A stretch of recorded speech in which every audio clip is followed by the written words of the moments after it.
In 1927, on the slopes of a 740-meter hill in the Thuringian Forest of Germany, a man hauled a 125-pound machine into the trees. He fired up the engine. He cut into a standing pine. The chain bit. The tree fell.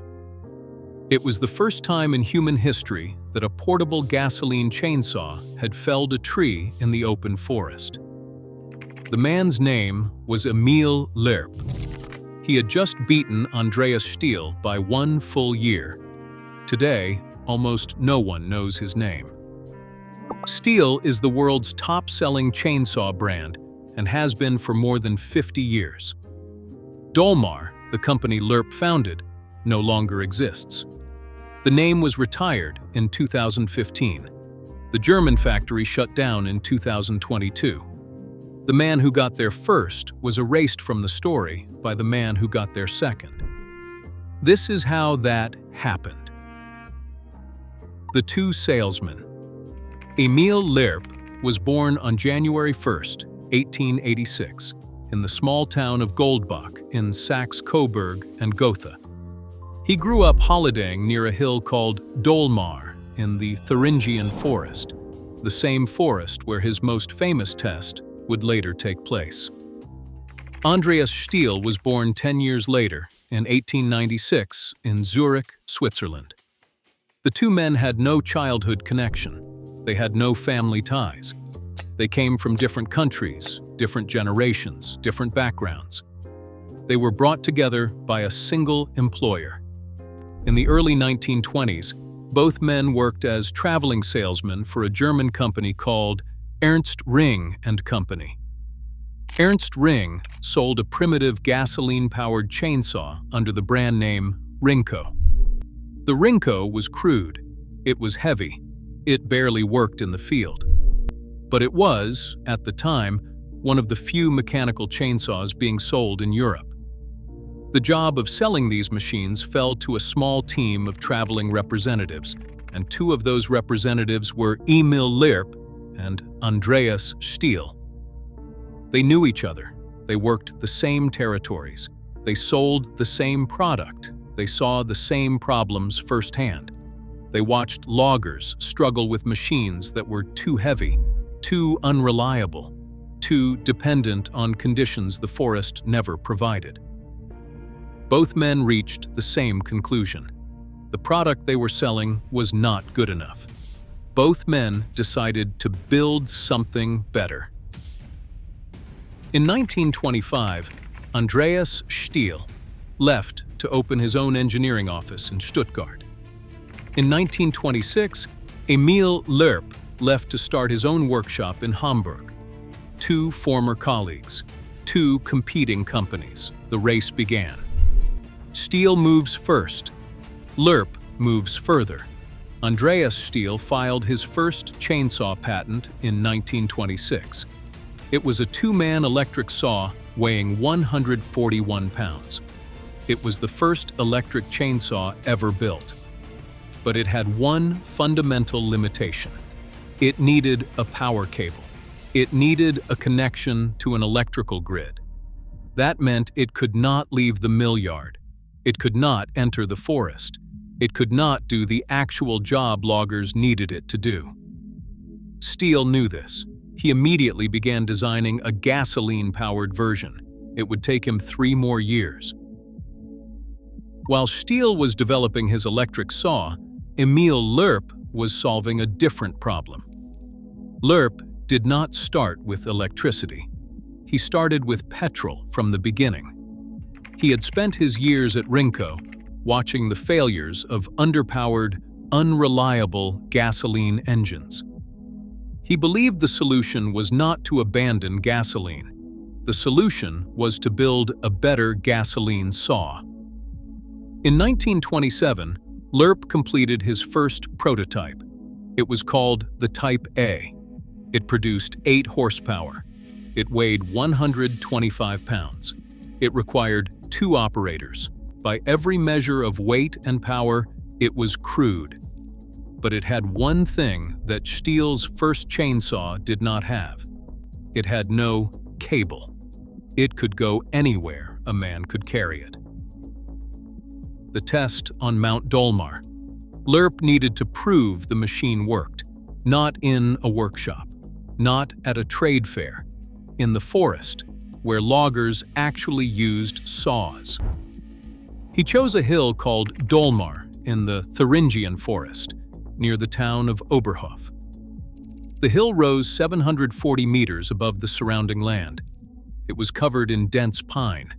It was the kind of terrain that broke ordinary tools. Lerp hauled the Type A up the slope with a partner. He started the engine. He cut into a standing tree. The chain held. The cut went clean. The tree fell. It was the first portable gasoline chainsaw test in history. The first time a logger had cut a standing tree with a machine that did not need a cable, did not need a steam line, did not need to be hauled to the tree on rails. The saw went to the tree. Lerp had done it before Stihl. He returned to Hamburg. He needed a name for the machine and the company. He held a competition. The prize would go to whoever came up with the best name. Among the entries was one from his own wife, Martha. She suggested the name Dolmar after the hill where the saw had been tested. The name was short. It was strong. It worked in any language. Martha won her own husband's competition. The company was renamed Dolmar in 1929, and the saw became the Dolmar Type A. On June 15, 1928, Lerp received his German patent for the portable gasoline chainsaw. The first patent for the machine that would define an entire industry was held by Emil Lerp. Stihl catches up. In 1929, 2 years after Lerp's test on Mount Dolmar, Andreas Stihl finally completed his own gasoline chainsaw.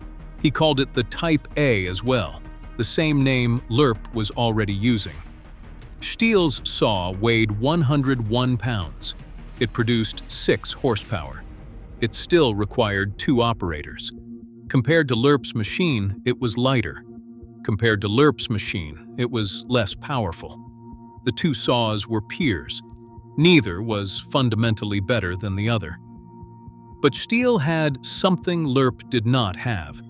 Stihl had built his company around dealer service from the very beginning.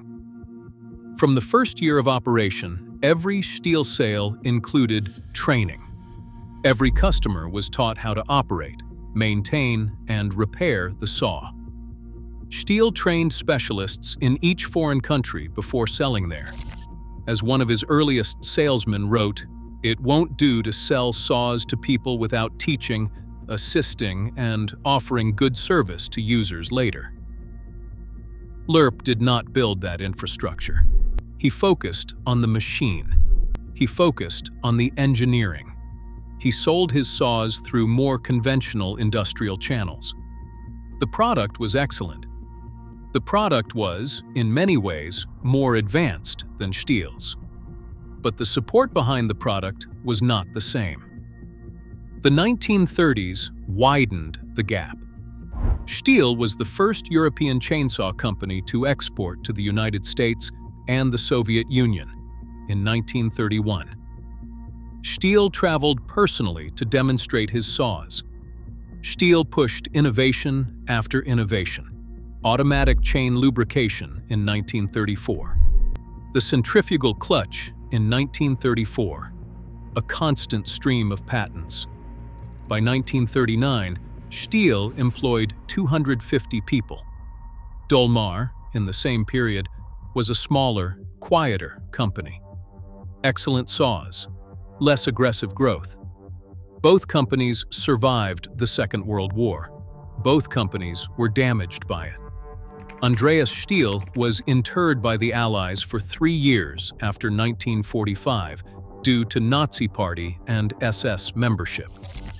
Emil Lerp continued to run Dolmar through the post-war period without that interruption. By the late 1940s, both companies were rebuilding. Both companies were still in the same race. The CL and the Contra. Then came the most important decade in chainsaw history. In 1939, Dolmar had released a saw called the Type CL. It was light years ahead of its time. According to the company's own records, the CL was so far ahead of competing designs that it remained in production for nearly 30 years, an astonishing run for a single chainsaw model.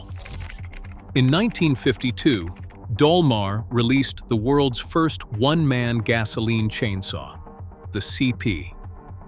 One person, one engine, one saw. A breakthrough. But Dolmar's one-man saw arrived 7 years before the moment that would define chainsaw history. In 1959, Stihl released the Contra, a one-man, gearless, 12-kilogram gasoline chainsaw with a diaphragm carburetor that worked at any angle. The Contra increased forestry productivity by 200%. It became the global standard. Stihl's daily production jumped from 104 saws to 500. The workforce grew from 640 to over 1,500. Stihl became the dominant chainsaw company in the world, and in 1971, the top-selling chainsaw brand globally, a position the company has held every year since. Dolmar was not slow during this period. In 1958, the company released the CF model with an all-position diaphragm carburetor. In 1972, Dolmar introduced one of the industry's earliest two-mass anti-vibration systems, which significantly reduced operator fatigue. The engineering was excellent. The innovations were real. But Dolmar was always one step behind in scale, one step behind in distribution, one step behind in marketing. The man who had gotten there first was being passed by the man who had gotten there second. Emil Lerp died on January 1st, 1966. He died on the same calendar day he had been born, 80 years to the day. The man who built the world's first portable gasoline chainsaw passed quietly. The company he founded continued without him. What followed was a slow, 4-decade dilution. Sachs takes over. In 1975, the German conglomerate Fichtel and Sachs acquired a majority stake in Dolmar. The company was renamed Sachs-Dolmar. That same year, the new combined company released the KMS-4, the first chainsaw in history to use a Wankel rotary engine. It was a 58cc machine that produced more power than competitors of similar size. It was extraordinary engineering. Today, it remains a collector's item. But the KMS-4 was a niche success. Most professional loggers continued to buy Stihl. Most homeowners continued to buy mass-market saws. The Wankel rotary chainsaw, brilliant as it was, did not change the trajectory of the company. In 1987, the German engineering giant Mannesmann acquired Fichtel and Sachs, which meant Sachs-Dolmar became a subsidiary inside an even larger industrial holding. The company was no longer being run by people who had grown up in the chainsaw business. It was being run as one product line among many. Then came 1991. Makita, the Japanese power tool manufacturer, acquired Sachs-Dolmar outright. Dolmar was now Japanese-owned. The brand continued to operate from Hamburg. The chainsaws continued to be made in Germany. But the strategic direction was now set in Japan by a company whose primary business was electric drills, not gasoline chainsaws. The brand erodes. The years that followed were the years of slow disappearance. In 2015, Dolmar GmbH was renamed Makita Engineering Germany, GmbH. The Dolmar name was no longer the corporate identity. It was a sub-brand inside a larger Japanese power tool company. In 2017, Makita stopped using the Dolmar name in North America entirely. Dolmar chainsaws sold in the United States and Canada were rebadged as Makita. The brand that had carried Emil Lerp's invention for 90 years was retired from the largest English-speaking market in the world. In November 2020, Makita announced that it would end production of all gasoline-powered chainsaws and trimmers under the Dolmar and Makita brands. The reason given was a strategic shift toward battery-powered tools. The company had decided that gasoline outdoor power equipment was no longer a long-term growth market. In the spring of 2022, the Hamburg factory ended production of motor equipment. The production lines were dismantled and scrapped. The factory that Emil Lerp had founded in 1927, the factory that had produced the world's first portable gasoline chainsaw, was shut down 95 years after it opened. The Dolmar name still exists in some European markets as a residual sub-brand. In most of the world, it is gone. What was lost? There is a version of this story where Emil Lerp was simply outcompeted, where Stihl was a better engineer, a better businessman, a better leader. That version is not accurate. The technical record shows two engineers of comparable ability working in parallel. Lerp's first saw was more powerful than Stihl's. Lerp's brand was patented first. Lerp produced the first one-man gasoline saw 7 years before the Contra. Lerp's company introduced rotary engine chainsaws and advanced anti-vibration systems while it was still independent. What Lerp did not do was build the same kind of distribution and service infrastructure that Stihl built. Stihl trained specialists in every country he sold into. Stihl required dealers to be able to service what they sold. Stihl traveled personally to push the brand into new markets. Lerp focused on the product. Stihl focused on the system around the product. Both approaches were rational. Both were led by intelligent men. Only one of them produced a company that survived 100 years. There is also a version of this story where the difference between the two men was personality. Stihl was relentless, public, traveling, demonstrating, training, signing dealers. Lerp was quieter. He invented. He patented. He built. He let the product speak. In a different industry, in a different century, that approach might have been enough. In the chainsaw industry of the 20th century, it was not. The man who got there first. Today, if you walk into a hardware store anywhere in the world, you can find a chainsaw with the name Stihl on it. You can find a chainsaw with the name Husqvarna on it. You can find a chainsaw with the name Echo on it. You will not find one with the name Dolmar on it. The brand is gone from almost every retail shelf on the planet. The factory in Hamburg is closed. The patents have expired. The engineering archives sit in the offices of a Japanese power tool company. Emil Lerp invented the portable gasoline chainsaw. He proved it on a hill in the Thuringian Forest in 1927. He patented it in 1928. His wife named the company. His engineers built it for 90 years, and the world remembers the name of the man who got there second. This is what happens when the inventor is not the marketer. This is what happens when the patent is held by the quieter man. The history of industry is full of these stories. The first electric light was not built by Edison. The first automobile was not built by Ford. The first portable chainsaw was not built by Stihl. Lerp was first. Lerp was right. Lerp lost. If this story helped you understand the man who actually invented the modern chainsaw, give the video a like and subscribe. but only if you genuinely found it worth your time.